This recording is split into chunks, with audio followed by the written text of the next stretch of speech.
I don't sell people on permaculture. I don't sell people on natives. I'm not pushy. I don't tell anybody they need to do this. If What doesn't work is when you tell somebody what they need to do. So if you go to a house and they have a very traditional lawn and everything's, cut and manicured and all that, yeah, that's not my customer.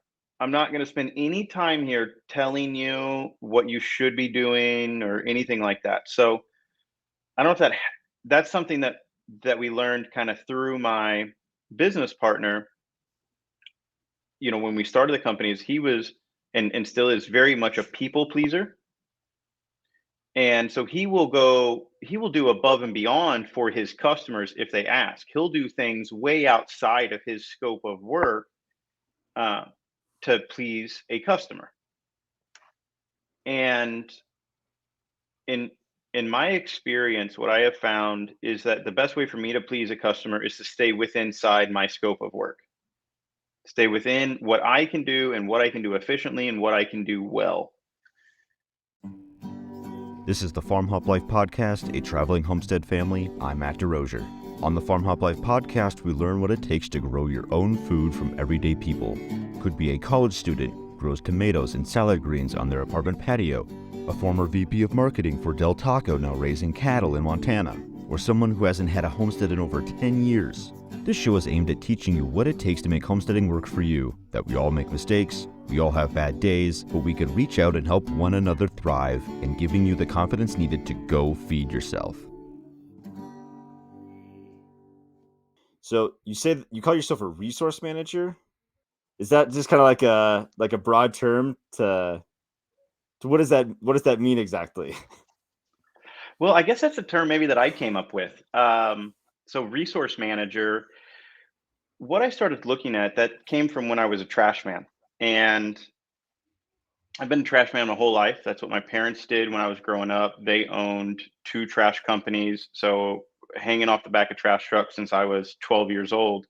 Um, and then I started my own company right in my hometown when I was, I guess, 23, and had that company for 9 years. But I'm a big environmentalist and I wanted to do more than just landfill the stuff. And Yeah, what I realized was I was really a hauling company. I was not even a trash man. I was not responsible for the trash. I didn't actually do anything with it. I just simply put it in the truck, took it to the dump, right? Opened the hopper, pushed it out, and went and picked up more. So I was never, I never did anything with it. And then I was like, I'm just a hauling company. I go to an address, I do something, and then I go to a different address. Like I could right. have dump trucks. And so when I realized that what I wanted to do was look at these resources and take responsibility for them. And I realized that the what I was hauling in my trash trucks was the resources of my community, but they weren't being managed right. And that basically most of the trash is not actually trash, that they're unwanted resources at the location that they're at. And so I just started looking at trash differently and saying, well, wait a minute, these are our resources. Most of this isn't trash. Um, it's packaging waste or somebody bought something new, right? So they got to get rid of the old stuff. I can't tell you how many like couches and furniture that we would take and throw it away just because they got a new one. Um, Right. and and right, and so you do that enough, and you're like, wait a minute, I'm first off, I'm not a trash man. None of this is even trash. And if I just started looking at it as the resources that it was, and then trying to say, well, I don't want to just haul it. I want to be responsible for it. I want to find the best things we should be doing for this. How can I put this back into the front side of our resource loop like nature does? And so that's just kind of what came through all of those thoughts and all of those realizations, that I just wanted to look at this problem completely different. Are you saying trash is just material that's not utilized? Yeah. So, for instance, let's take a water bottle, right? That's something that Yep. everybody's familiar with. An empty water bottle is trash. But to me, it's just an empty water bottle. You fill it up again, people will pay for it. So how is a container lacking a product waste? It seems like the only thing that is just a container that needs something to be put back in it. Right. There was a bottling company, right? A water company literally bought empty bottles. So just because it's now went through a consumer, now all of a sudden it's trash.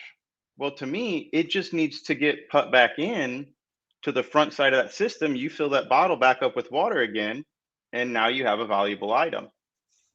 And the same with a couch. People would throw it away and call it trash because there's nobody else that'll come get it. The only person Right. that comes to your Sure. house and gets stuff is the trash man. So you set it out with the trash. Do you have a bunch of rentals that you need to furnish or something to put all those couches somewhere? No, we did solve that problem for a little while. I actually opened what ended up just being called a free store, that everything that was reusable, um, we ended up calling it hand to hand recycling, meaning that in your hand it's trash, but all we have to do is put it in somebody else's hand for it to be considered a blessing.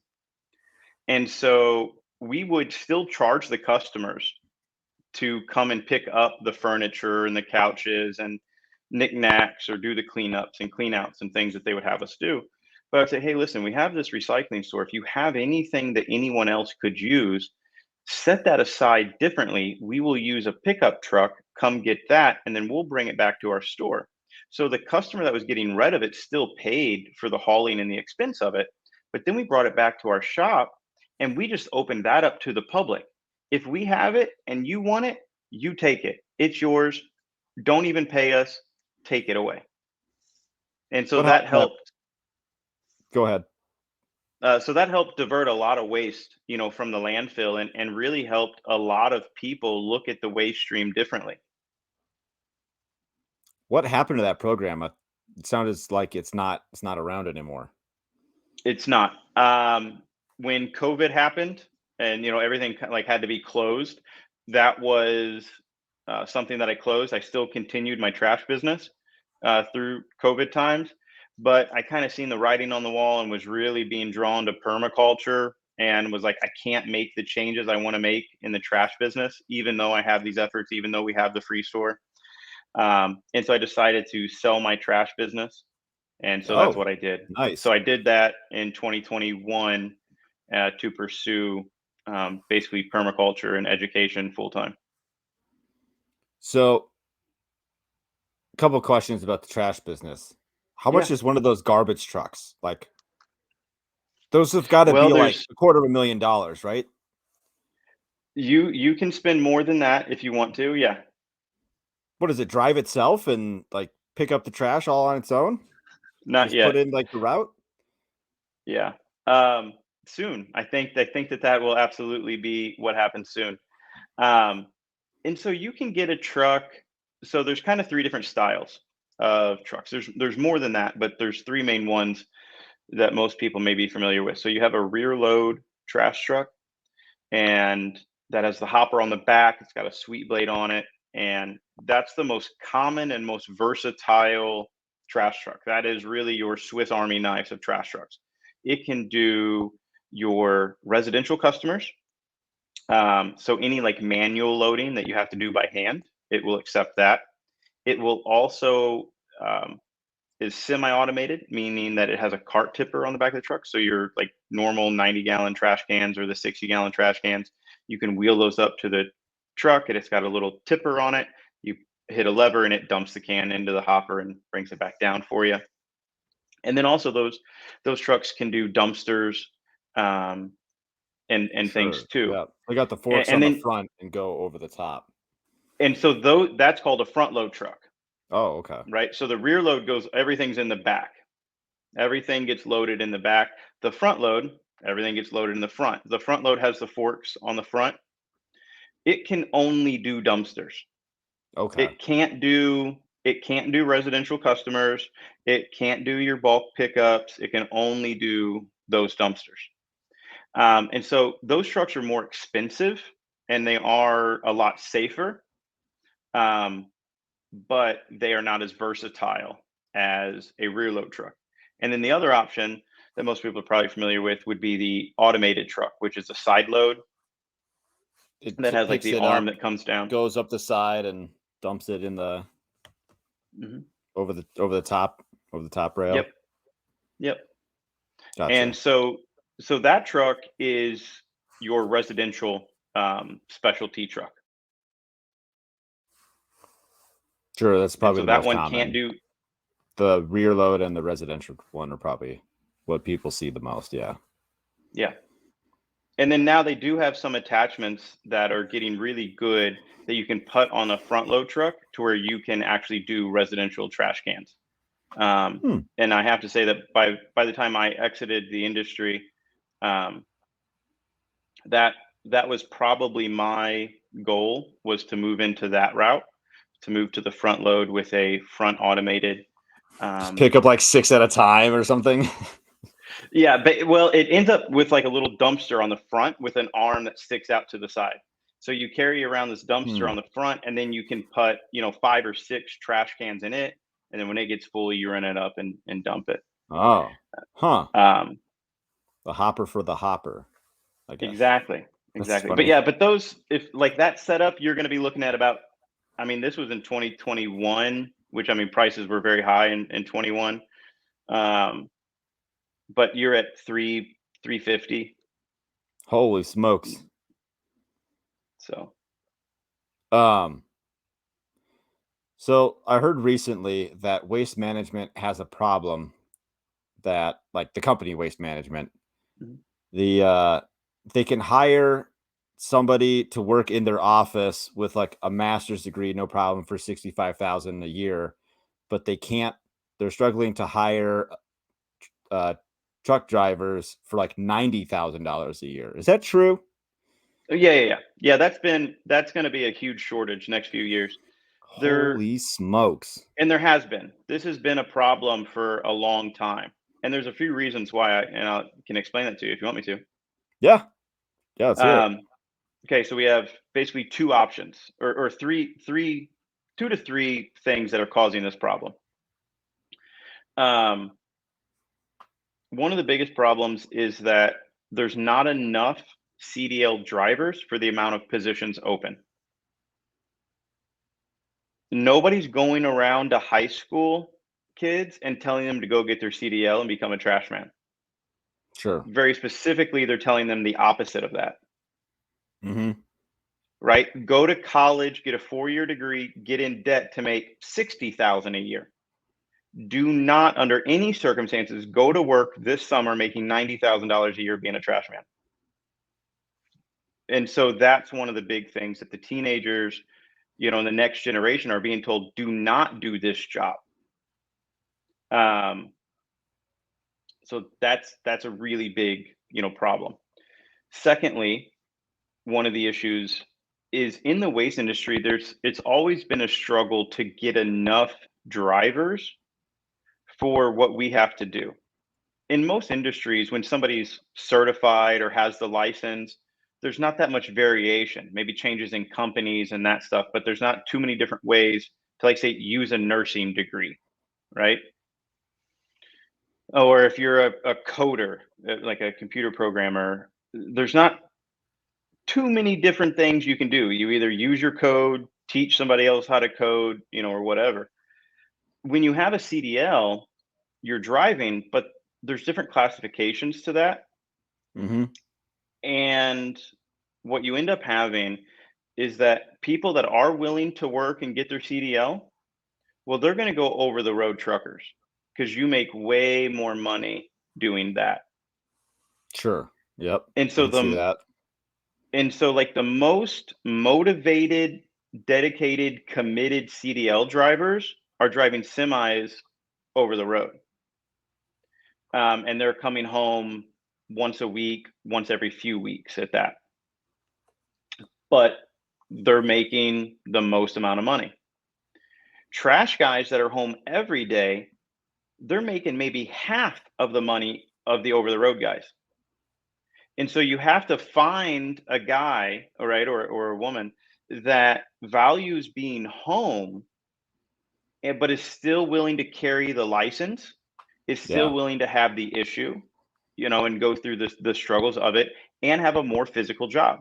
Being a trash man, even if you're running a fully automated truck, so even if you're running a fully automated commercial truck where you're maybe only hitting, 50 dumpsters a day or something, um, you're still servicing 50 different people. How many stops and goes and those types of things, and all the stop signs and stoplights and all that you come to. Whereas an over the road trucker, dude, you're hit your brakes maybe 3 times a day, right? So like you just Right. set that cruise control on and you're just rolling. Yep. It's a completely different job, but yet you need the same classification to do both. Now, most trash trucks are class B is all that you need, and 18 wheelers are class A. Um, but it's basically the same test. So if anybody does go get their CDL, they typically just get an A. So that way they have all the options. Well, as Yep. soon as they have an A, they're going to pull a trailer or they're going over the road, and now they're going to make more money. Wow. Not gonna lie, when I heard that $90,000 number, I'm like, I wonder if my local trash company, because we only got one where I live. You don't have a choice, but they are not hiring in my area, unfortunately. Yeah. But it was, man, 90 grand to drive a trash truck. That, boy, I might have to talk to a couple people I know, like cousins and stuff. Like, you should look into this for real. Like, Yeah, it's a great business. And once you learn it, I mean, there's so many people that, start up their own business and sell it. The corporate guys are basically always buying. So it's not a bad, if you're a hard worker and you're dedicated and you're willing to sacrifice, it's just as hard, as starting a farm or something. But if you're willing to do it, then it's not a bad option.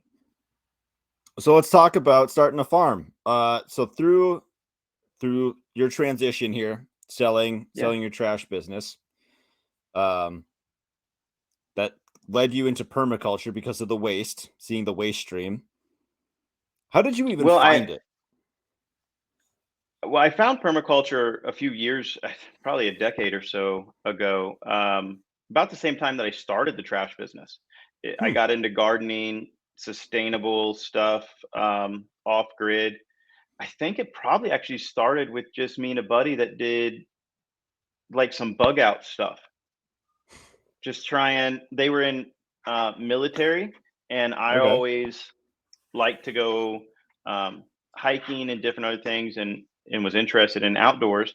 And so we kind of built like some bug out bags and did things like that, and just talked about that and like practice some skills.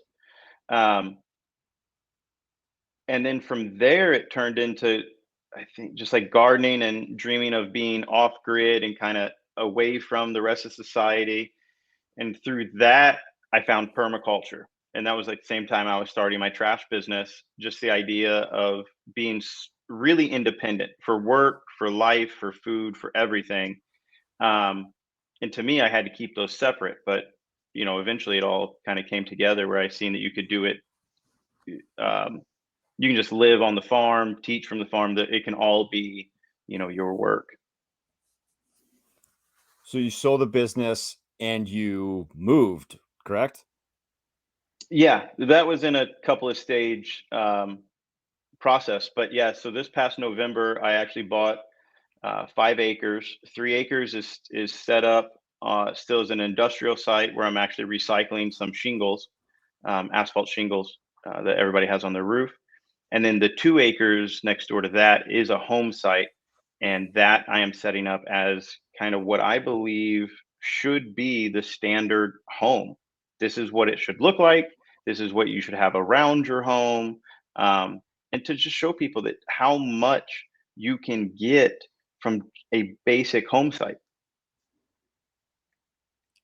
So we keep going into garbage, but I'm curious, how do you recycle like asphalt shingles? Yeah. So there's a few different ways. Um, when I started collecting those and getting into that industry, that was in 2015, and it was after a hailstorm went through the county that I live in and just destroyed every vehicle and everybody's roofs and stuff. So everybody had to get a new roof. I was already hauling shingles, and like I said, wanting to get more into recycling. Um, well, and I started looking up shingle recycling. I was told that you can recycle them, so I started researching it. And lo and behold, actually went and bought dumpsters from another trash person.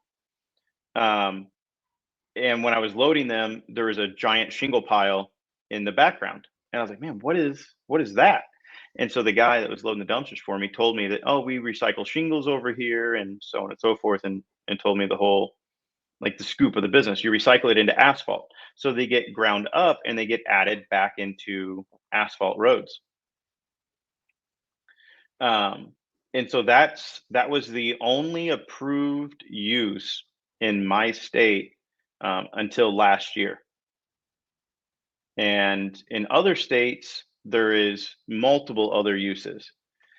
Um, but in our state, the only thing you could do is mix in with asphalt. Well, the local asphalt companies weren't super interested in doing that.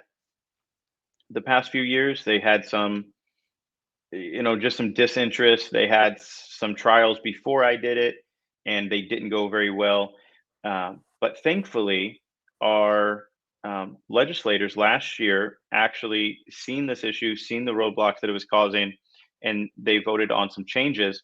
And so now in the state of Missouri, shingles are considered clean fill once they've been processed. So meaning that they're in the same um, classification or category as rocks, brick, concrete, and even asphalt. So you could take an asphalt road, grind it up or take it up, and you can use it as clean fill. And so now shingles are in the same category as that. So the main thing that I'm looking to do with it myself is actually use it for a little bit of fill in a few spots, and then use it to do residential driveways and parking lots and things like that. So Man, you you mix it must with go through a gravel lot and of it like a lot of shingles I'm to sorry, be go able to. ahead. Sorry, my internet went out for a second. You must go through a lot of shingles to be able to do any sort of driveway or repairs or anything like that. That's a lot, right? Yeah, you're gonna I mean, currently, I have a few thousand tons, you know? So, That's yeah, crazy. there's, like No wonder you there's need 3 volumes acres. to different things, you know? Yeah, that's wow, that's crazy.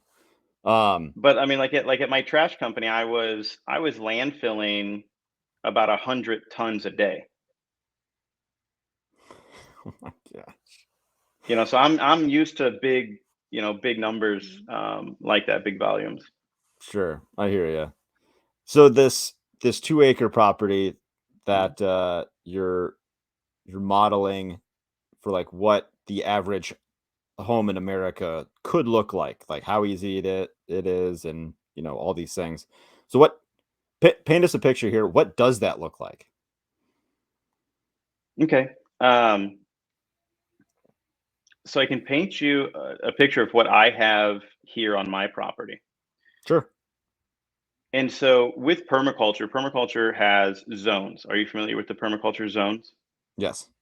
And so the five different zones, we have very little zone 5, almost no zone 5 here on this property. Um, there's like one little strip that I would consider my zone 5. But we have a lot of zone 2 and 3. So zone 2 and 3 is where that's the main bulk of crop production or anything that I sell or have like commercial space, that type of stuff. So I actually have a nursery on site that's here and open to the public on that 2 acres. So the front wedge corner of my property actually faces one of the busiest roads in my county. And so I have a greenhouse set up right along that road, garden beds, my sign, that kind of stuff. So I have about a 1/4 acre of the site just designated to my nursery. We have a tiny house that's the office there. And so it's wildflowers, Missouri native wildflowers, Missouri native trees, mostly fruit producing, and then vegetables. Very And nice. so I have that space because, if you're trying to build out a farm and you're trying to build out permaculture and be regenerative, you have to have the plants, and nobody else does. So we have all of our vegetables are heirloom seeds from Baker's Creek. They're all Missouri heirloom seeds. Hmm. Um, and then all of our plants are Missouri natives. And a lot of those seeds we actually collected last year by hand from various sites throughout the county. So we've hand collected our seeds, hand planted them. We mixed our own soil here on site. It came from a cattle farm for some topsoil and then composted horse manure.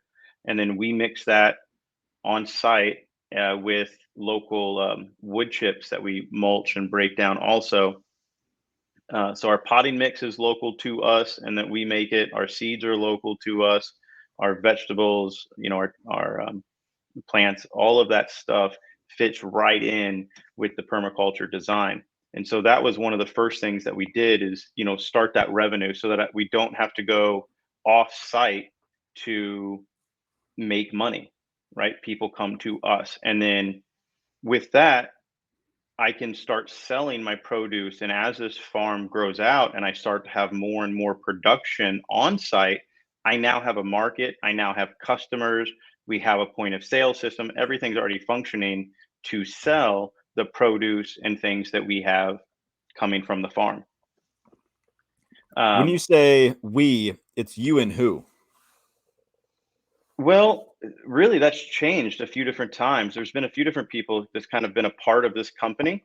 Some close friends have been around to help me out. Um, and so we, I guess, means a few different people, but no, Okay. It yeah, rotates. there's not like a wife or a partner, or anything like that. Sure. I didn't know if you had a business partner or something. So yeah, I was just curious. So you're just taking you're running the show, but taking helping hands where they show up, I guess. Whenever they show Absolutely. up. I see. I see. Um nice. That's very cool. What's your history prior to like finding like permaculture and stuff? Like did you like have a garden? Like your parents have a garden growing up, grandparents, anything like that? No, my parents never gardened. My grandmother on my mom's side was houseplants. She had a lot of houseplants inside and things, but I never really got into that. Um, I had gardens. I had gardens while I had my trash bins. I always wanted to garden, and so I um, started doing it. I guess 7, 8 years ago now is when I put in my first garden.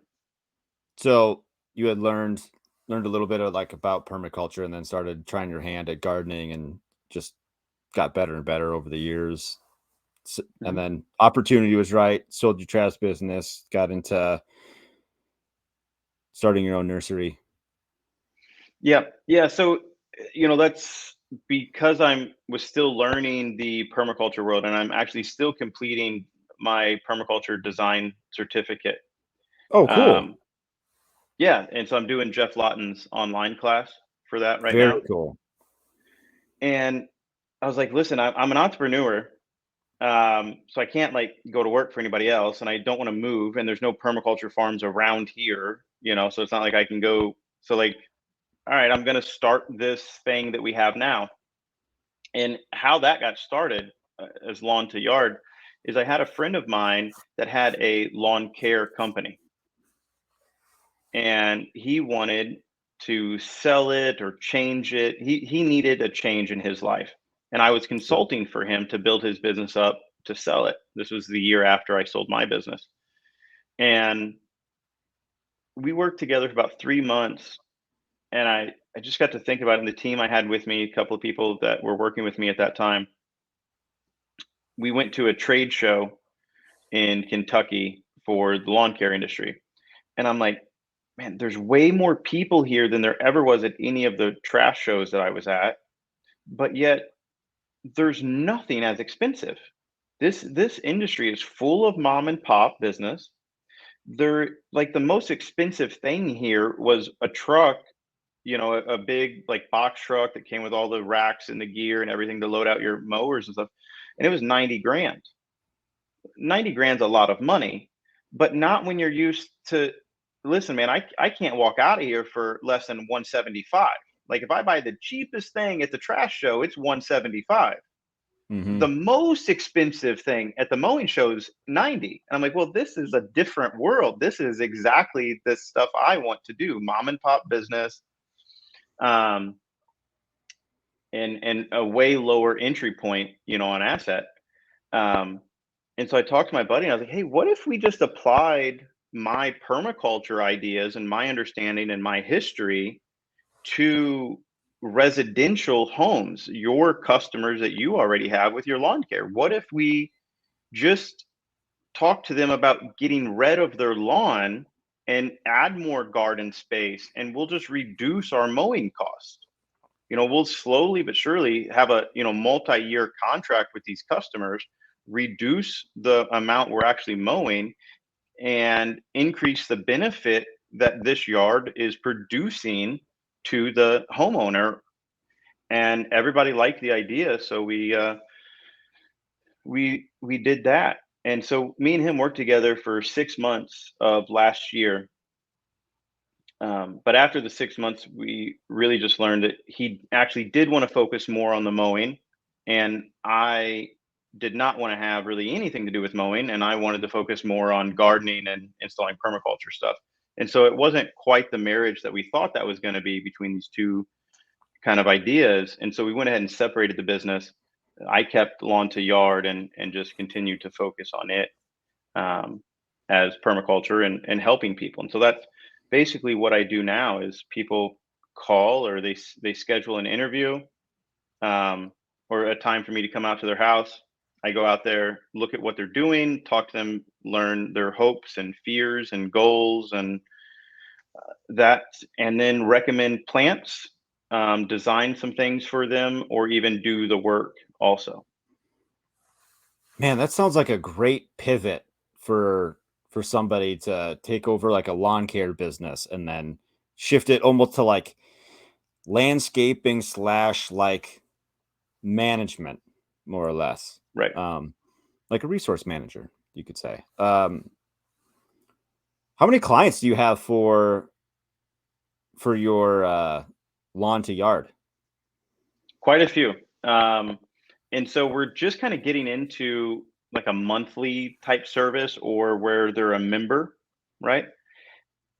And so there's only a couple handfuls of those, probably about 10 to 12, like permanent solid customers that were there on a regular basis. And then we have had dozens more that filter in. That What's we might go and only do one or two things for that customer, and we haven't went back yet.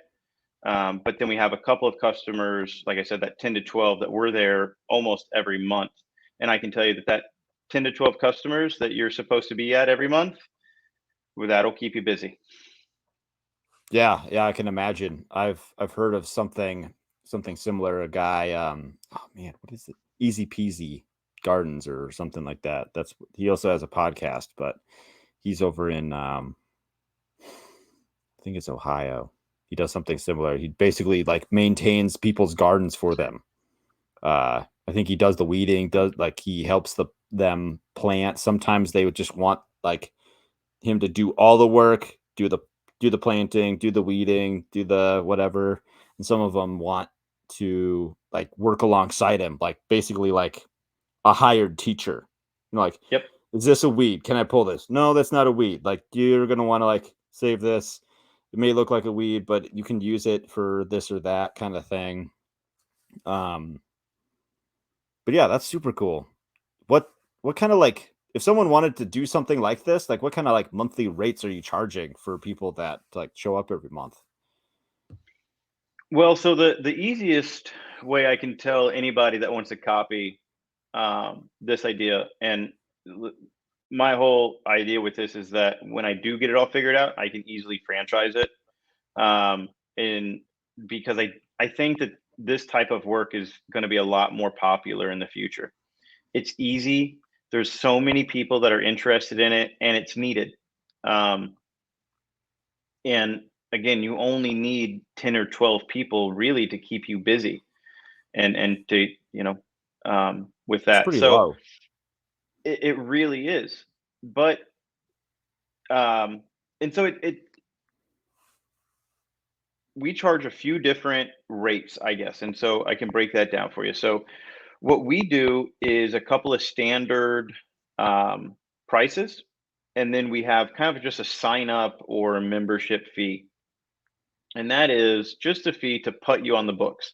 We're going to think about you. We're going to talk about you. We're going to talk to you at times, just like, there's a reservation fee just to take a spot in, within the company. And then Hmm. that covers like me going out initially, meeting with the people, building a design, something like that. Um, and so we do that by the year or by the month. So we charge it for a year, it's $200. By the month, it's $20. And with Not that, bad at all. you're on our books. Um, you also, and since we have the nursery, we give a discount to any of our members. So if you are a member, you get 10% off at our nursery. So if you're buying plants, we're doing some stuff. If you're buying garden soil from us and potting mix and those things, you really quickly get that $200 back a year. Um, and so that's what we charge. Now that doesn't come with any service other than the initial like consultation and design plan, and then you can text us anytime you want with any questions you have. And then we go into labor rates or planting rates and those types of things. So then we have like, 6 different services that we offer, where we offer native tree planting. And so that has a price to it. If we do like our raised beds, they have certain prices. We build cedar raised beds. And so we have a price that if you come here and pick them up, it's this price. If we bring them to you and install it, it's this price. And Man, so you're that's getting like a whole lot of like different facets of like kind of like all these little add-ons, like 10% off, stuff in the nursery, like providing you plants. Like that's a nice upsell. The cedar raised beds, that's a nice upsell. This is awesome. I love this. yeah, well, and that's the thing. Like, if I was just doing the landscaping side, there's nowhere I can go to buy the plants I want, right? Right. And so it's like, Yeah. well, okay, I got to solve that problem. Um, well, nobody has raised cedar garden beds that I can go get. So if I have customers that want raised beds, I have to build them, but I can't go to the store and buy cedar. So it's like, well, so now I'm just buying cedar straight from a milling company, and we're just making them ourselves. And then some, in this industry, what I found is that you either get customers that want to be kind of hands off, and so they want you to do as much of it as possible, or they want to do as much of it as possible, and they kind of want just some instruction and some help and some guidance and somebody they can ask questions to.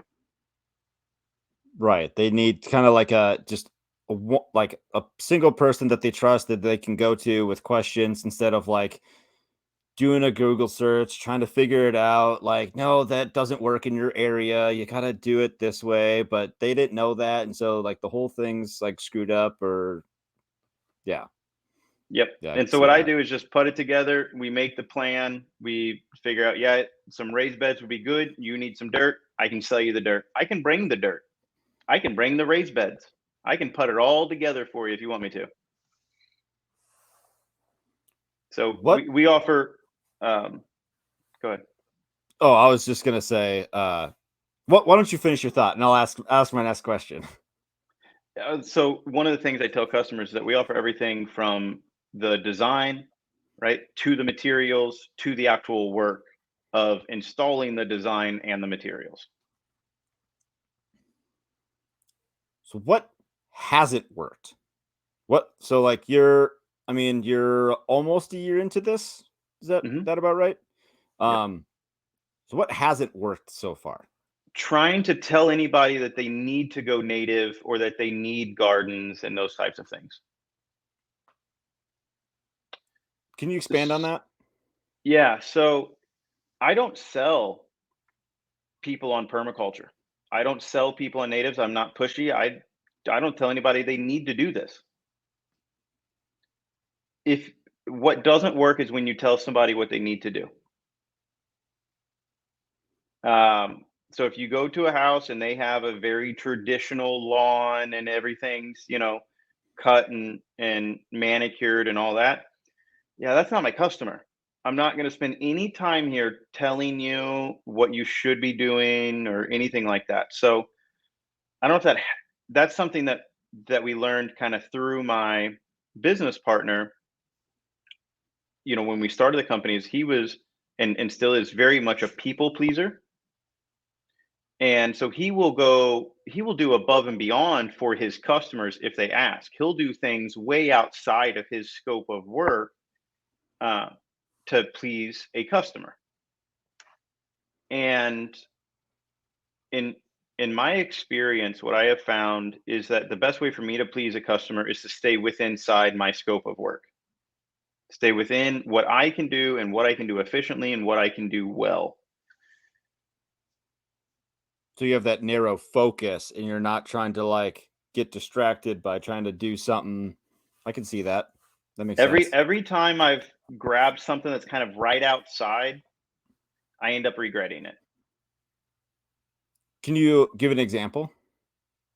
Sure. So I have a customer right now who we're doing a bunch of gardening and like native plants for and planting some of that stuff out. But then she had a deck and it's a standard face of the front of her deck and around the other sides that just had that white lattice, fencing stuff up. And she hated it. She wanted regular real wood up. Well, I mean, I got saws, I got screw guns, I can build things. I'm not a carpenter by any means, but yeah, I can do that. So she asked, she was like, "Hey, would you be able to do this for me?" Yeah, of course I can. And we did do it, but a project that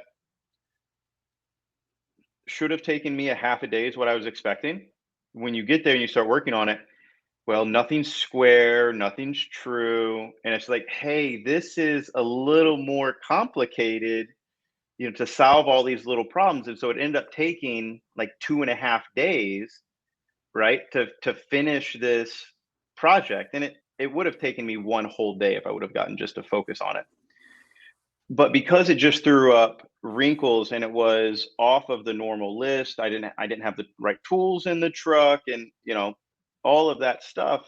It's just like, oh, this is why you don't do things that you don't do. Like you just move forward. So if I'm going to plant plants or trees, we know what we need. We throw every tool of that in the truck and then you just go. Right. You can stick to being a specialist instead of a generalist. Yes.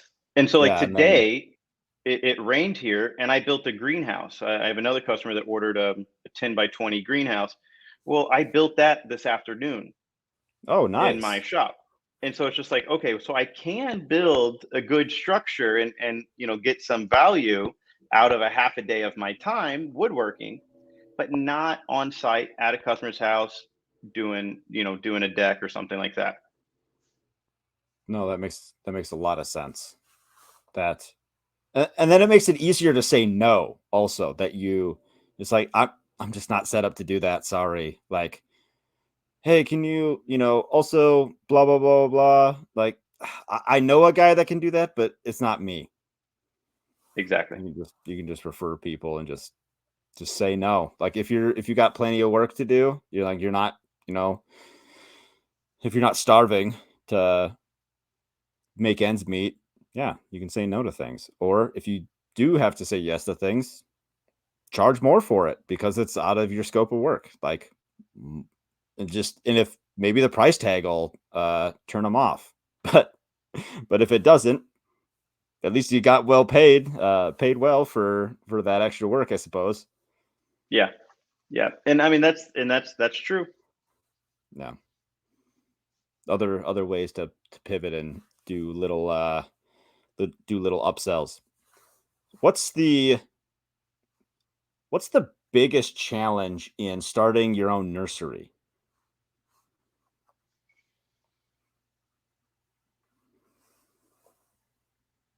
Well, there's been a few. Um,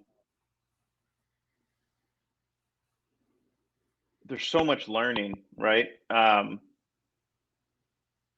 don't know if I could put any of them specifically to this nursery necessarily. That may not be true for anybody else. In my experience, like in the trash business, I've owned companies. I have experience. I would think that it would be maybe easier for me versus somebody who's never done it before. But I was so used to the trash industry and I grew up in it and I knew like how to run it, how to make a profitable route, just like in general. And when you're starting a nursery, at least for me, I had to like and still am relearning so much of what I have known for the majority of my life about the trash industry. How many sales do you have to have? What's your cost in these things? How long do they last? Like, what size of pots should you plant certain things in to determine the growth rate to sale date? And so some of the stuff we've had to up pot twice because we've started it so early and then it outgrew, the cells that we grew it in.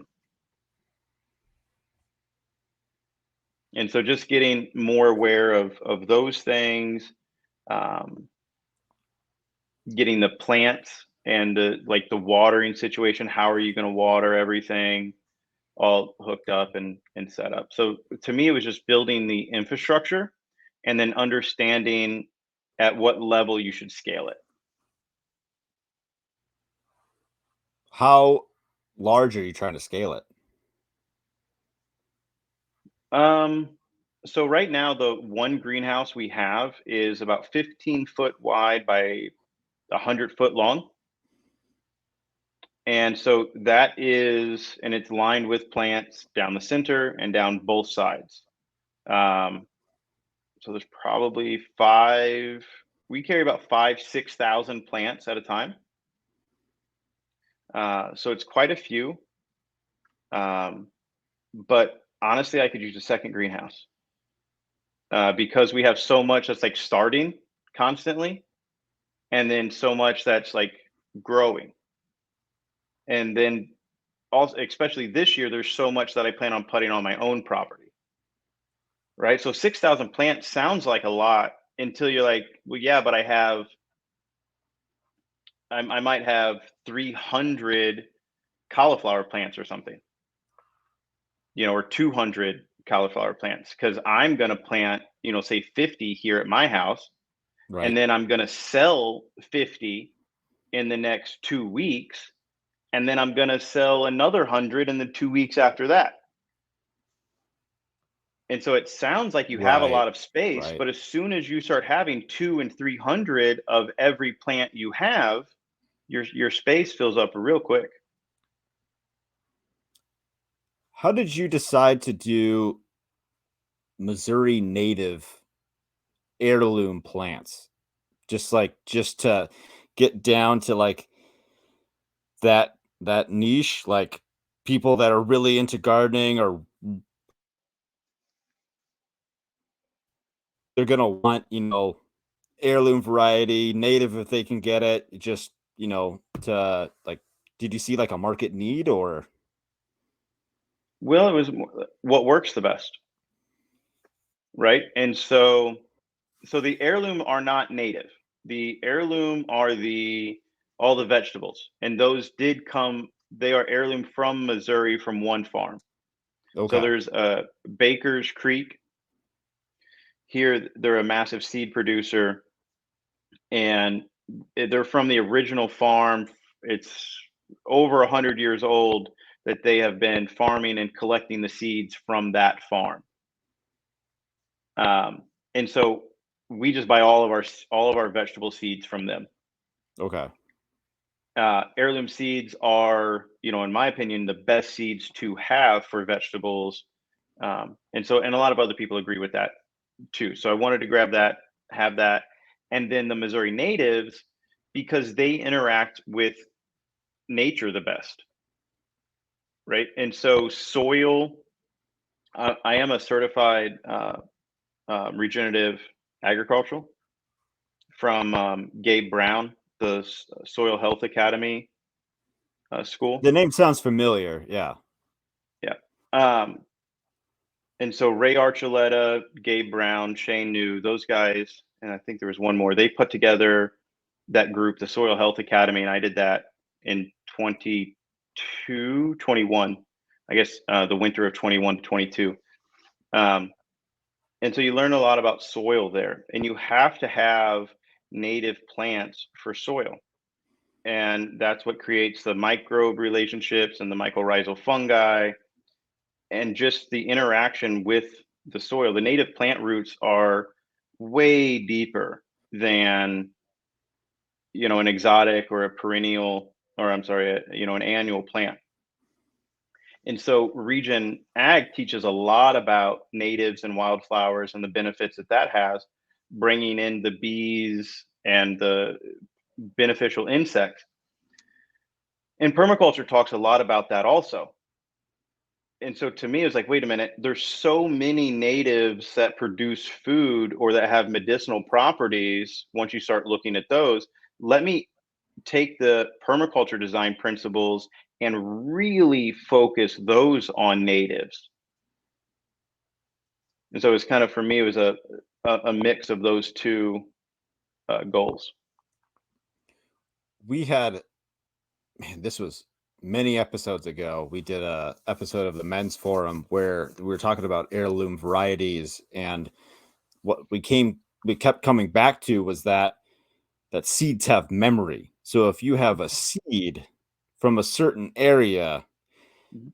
that, let's say, is 200 years old, well, it has 200 seasons worth of memory like that it could handle, let's say, once in 100-year kind of like freeze event, or extra rain, or super dry, or one of those like just wild weather situations that could tolerate it, could survive because it's got the memory from the Yeah, area. exactly. I mean, natives are really the only ones that have anything, or the heirlooms like that.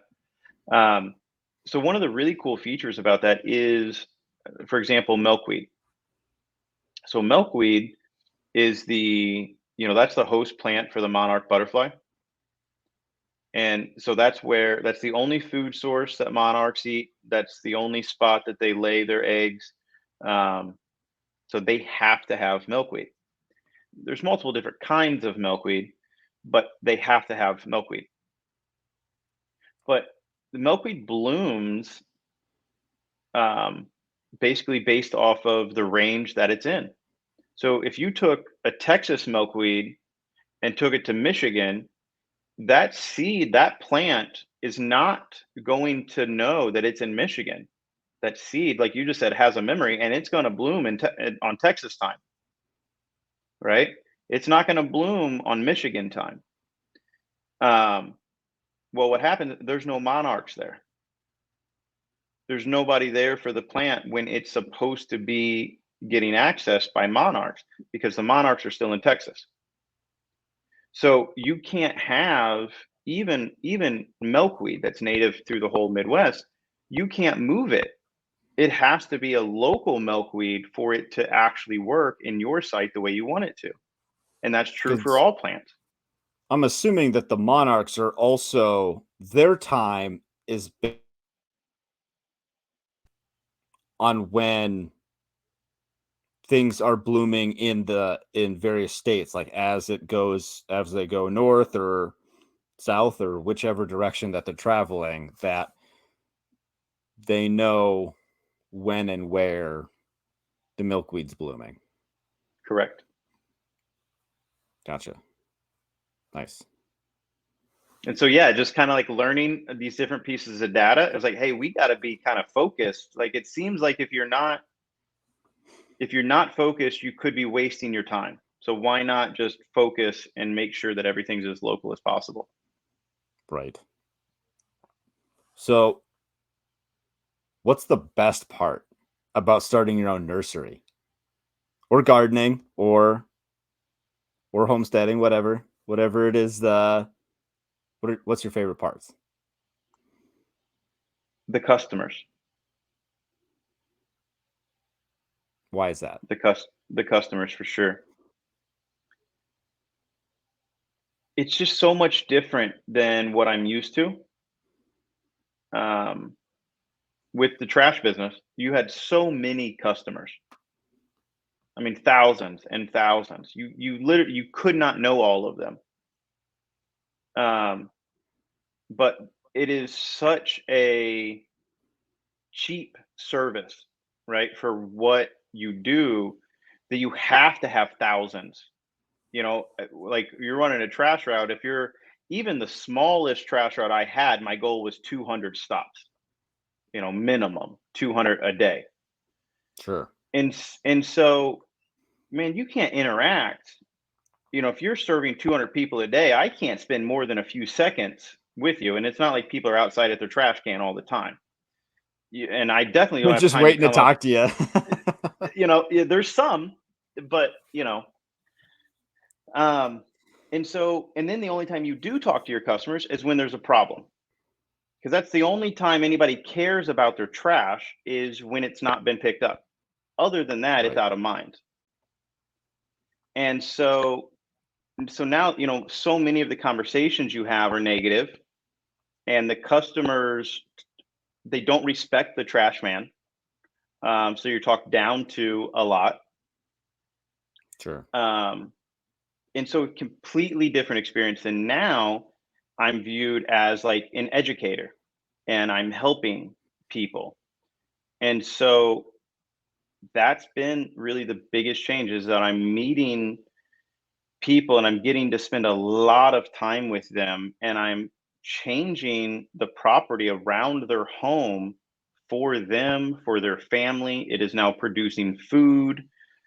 It's a way more intimate relationship, and it's something that I've been able to feel more proud of and more value by doing, and I get to build a bond. And I can tell you, I've had many customers that have came here and offered to volunteer or are volunteering. None of my customers never volunteered to go run a trash route for me. Not, that didn't happen. Right. Oh man, that's kind of funny. Yeah, So it's just it's one of those things like trash pickup is like it's a necessity and they want it as cheap as possible. And like which I'm no different, right? So right. we uh we put out our trash like because I'm cheap once a month. 190 whatever you said, 90 gallon, 60 gallon, I don't know the size. Trash can a month for our little family of 4 cuz I didn't want to pay an extra $20 a month to have them pick it up every week. So, Yep. um yeah, but I don't try to I don't get mad at the trash guys. Like it's the hardest part is really to remember which day of the month you're gonna put your trash out on the curb. Like we try to make it the last whatever Tuesday of the month or whatever the day is. Just make that the day. But sometimes you forget, and then it has to roll into the next month. They're like, oh, dang it. Now we're like, our trash is like super full. How are we going to, like, then we call up the neighbors, hey, can we put some of our trash in your can? Because they get theirs picked up every week, where we just, I don't know, we compost a lot. We've got like a burn barrel for like papers and just, I don't know, thick cardboard, I guess. And I don't know, I suppose that I could be doing more with it than that, but you probably like shake your finger at me like, no, don't don't be burning your paper. You can use that. But I mean, I think that there's a cost, to everything. And here's what I learned about recycling. As soon as you have to transport the material, you're not really doing any positive, Sure. because the resource that you're spending, the resources that you are consuming and spending to save a resource is not above the value of that resource. Or I'm sorry, the cost of the resources that you're using is above the value that you're getting back out of the one thing that you're saving. And actually permaculture, Jeff Lawton, I remember watching a video, and he was talking about um, earthworks and about using machinery, tractors, dozers, and he was like, well, yeah, the concept of permaculture basically is that we shouldn't have these things, but we do have them. Like, and so if you don't use them, that's wasting the resource that you have. You're going to let it sit there and rot.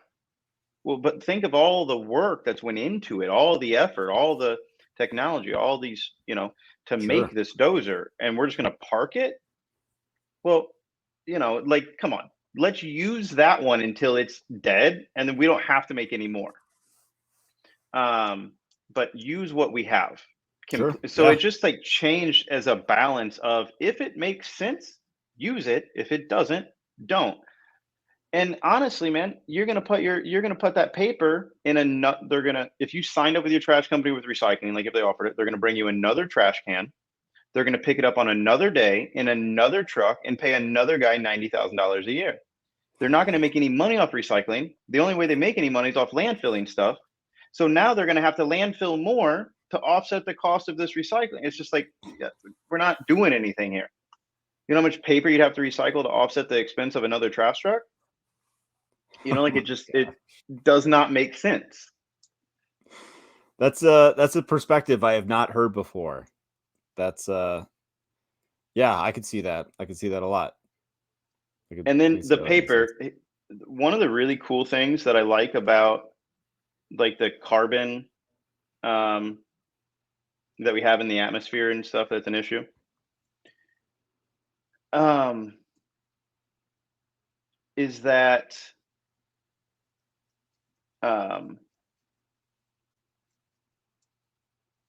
it was funny. It was the idea came from a spark of an Alex Jones comment that he made one time that I seen, and he was discrediting climate change, and he did so by saying that the carbon emissions, the last time that they were this high, they were much higher during one of the dinosaur times, right? But he talked about how much bigger the plants were. That was the point he was making. High carbon in atmosphere over the history of time has led to just larger plants. And he kind of went off and the thing was over, um, but that concept kind of like stuck with me. And what I look at now, and what most, I think, homesteaders and permaculturists and scientists and stuff can say, is that permaculture and local farming and regen farming is like what we need to solve climate change. And we need to suck the carbon back out of the atmosphere. And the best thing to do that is with plants. And then other people will talk about that we don't have we don't have the time for like regenerative farming practices because we have such a demand for food, right? And our population's so high that we have to get these factory farms out. We have to do this, we have to do that.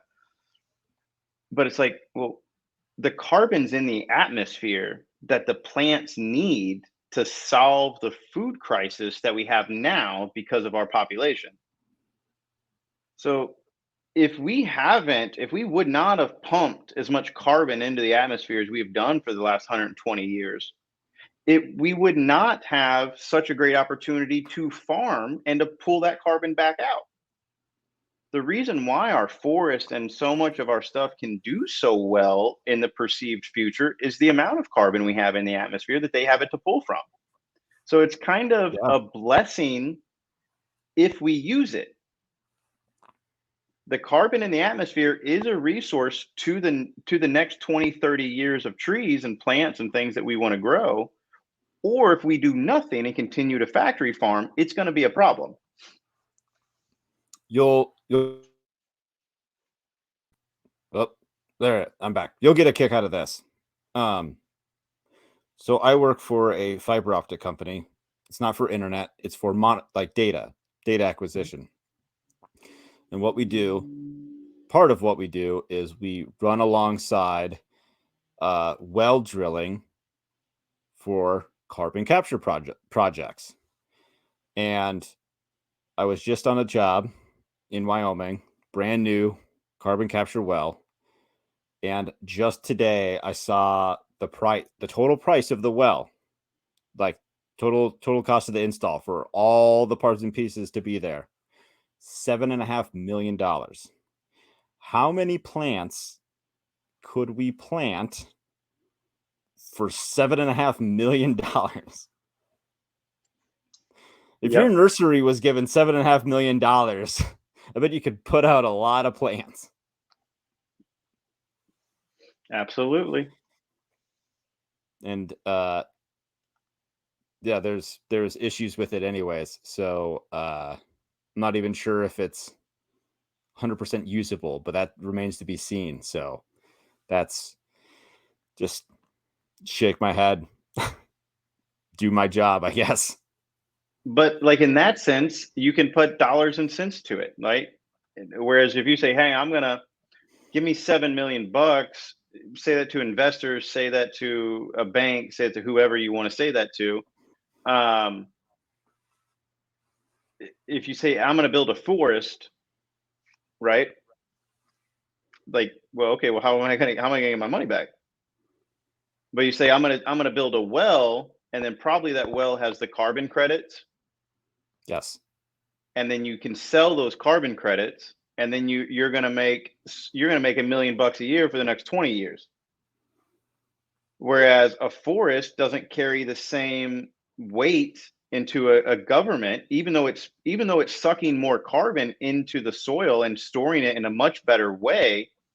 There's no carbon credits for it, so our economy has not put a dollar amount associated with that yet, and so there's no way to value it to bankers, to investors, to anyone, and there's no way to sell the value of it, even though we can all see it and agree. It's just If at that the was economy level.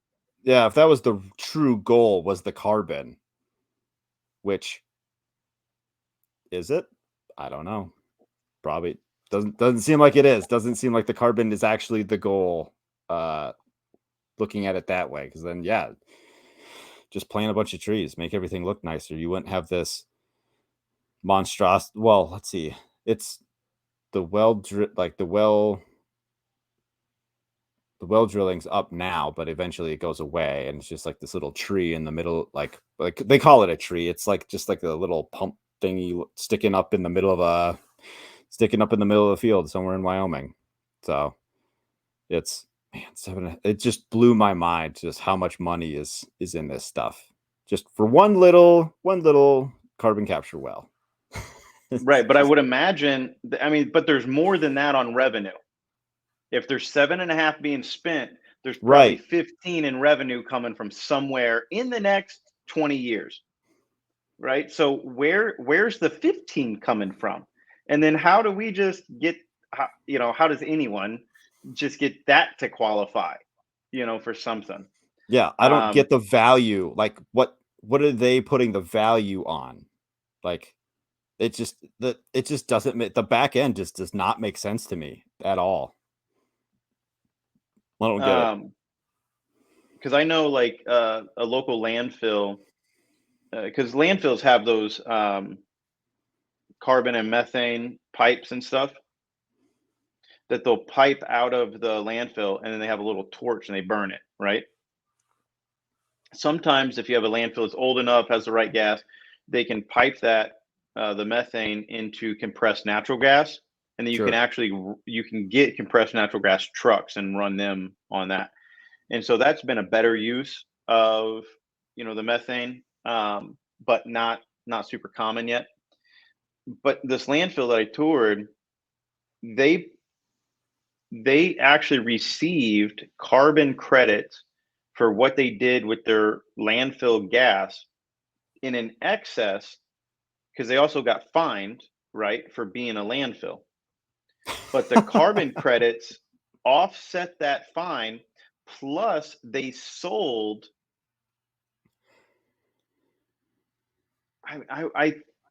I'm pretty sure he said over 100,000 a year that they sold in carbon credits out. And I mean, and that's just paper. What is going on? And so a company like maybe that well that you're talking about has these carbon credits that are all worth, I don't know what their number is, let's say 10,000 a piece, and you can just transfer those. So like at my waste company, I could buy carbon credits from somebody else, and then they just send me a certificate. I send that in, and then I get credit. And so it's all on paper. None of it's actually real. None of it's tangible. But that's the way the tax system is currently set up with these carbon credits. So that well is probably worth a whole bunch of money just because there's a Crazy. paper trail with it. That's crazy. We have installed fiber in landfills before for monitoring services like temperature and like strain or seismic stuff. So, man, that is a corrosive environment.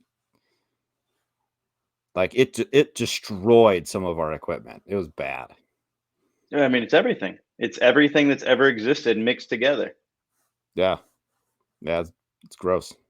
Uh wrapping up here. Yeah. What would you tell people that want to start their own nursery, grow their own trees, or grow their own trees and sell their own trees and other plants? I would say get started. Get Just started start. soon. Get started now. Yeah, because you're gonna fail. So don't worry about that. Like that's part of it. Don't You're gonna fail every day. That's part of learning. Um, One of the things that I like to say, that this is something I've realized that I've came up with and that I continue to preach basically to anybody that I meet or know and help, is that um, only in school did the test come last and the lesson first. In every other aspect of life, at least that I've experienced, the test comes first, and then you build the lesson out of how well you did on the test. And Yeah. so, yeah, just start, just try something. Grow a plant and put it for sale. We have social media, put it on marketplace. Do something local, um, and just continue to try and continue to just ask the question of, well, what worked and what didn't work, and then come up with a new idea to try, and then just keep going. But there's so many wonderful garden clubs that you can participate in and join. um, I'd recommend anybody that has a local wild ones group. They Wild ones. focus Yep, they focus on natives. I believe they're a nationwide organization. There's multiple groups around me, and I'm a member of some. But yeah, Wild Ones Garden Club is a great place to start. Excellent. So tell people where they can find you, your website, social media, all of that. I'll have links for all this in the show notes. But you're on Twitter, you're on Facebook, you're on Instagram, I'm assuming. Yep. We are on all the social medias as Lawn to Yard, YouTube, Patreon, Twitter, Facebook, Instagram. All of those are active under Lawn to Yard. Our website, lawntoyard.com. You can research on there, and that's us. Awesome. Thank you, Kenny. This has been a blast. I learned a lot today. Matt, thank you so much for this opportunity. I've enjoyed being on this podcast. I've listened to a few others in preparation for this, and I've enjoyed all the ones that I listened to. And I think that you're a wonderful host. And thank you for your time. Thanks, man. It was really good to meet you. Good to meet you. I am Matt DeRozier of FarmHopLife. Thanks for watching. Don't forget to subscribe and visit FarmHopLife.com. Inside of the city, the people are crazy, out of their minds, they ain't got a clue. We gone away, headed west for Montana, left family and friends, all I got now is you. We both got new jobs, a house and a homestead, thinking this was the life, all that there'd be. After our firstborn, you had to stay home. That's when the work got in the way for me. Well, I started FarmHopLife. We'll come to your farm to help and to wander. Me and the family, a truck and an RV. Send us a message and there